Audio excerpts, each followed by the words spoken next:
লেস্টারশায়ারের একটি হলিডে ক্যাম্পে মিষ্টিতে ঘুমের ওষুধ মেশানোর অভিযোগে ৭৬ বছর বয়সী জন রুবেন নামের এক ব্যক্তিকে শনিবার আদালতে হাজির করা হয়েছে। খাবারে ঘুমের ওষুধ মেশানোর ওই ক্যাম্পে শিশুরা অসুস্থ হয়ে পড়ে।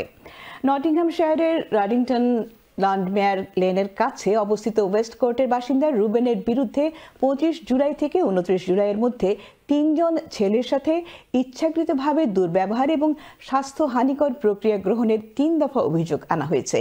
গত সোমবার স্ট্র্যাথার্ন এলাকার স্ট্র্যাথার্ন লজে অবস্থিত ক্যাম্পটি ৮টি শিশু এবং একজন প্রাপ্তবয়স্ককে হাসপাতালে নেওয়ার পর লেস্টার পুলিশ ঘটনা তদন্ত শেষে জন রুবেনকে গ্রেফতার করে। অসুস্থ সবাইকে পরে চিকিৎসা শেষে হাসপাতাল থেকে ছেড়ে দেওয়া হয়। শনিবার লেস্টার ম্যাজিস্ট্রেট আদালতের সংক্ষিপ্ত শুনানির সময় আসামি রুবেন অভিযোগের বিপক্ষে কোনো আবেদন করেনি। তাকে রিমান্ডে নেওয়া হয়েছে এবং ২৯ অগস্ট লেস্টার ক্রাউন কোর্টে আবারও হাজির করা হবে।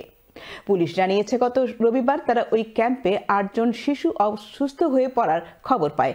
সেখান থেকে ৮ জন শিশু ও একজন প্রাপ্তবয়স্ক ব্যক্তিকে অসুস্থ অবস্থায় হাসপাতালে নেওয়া হয়।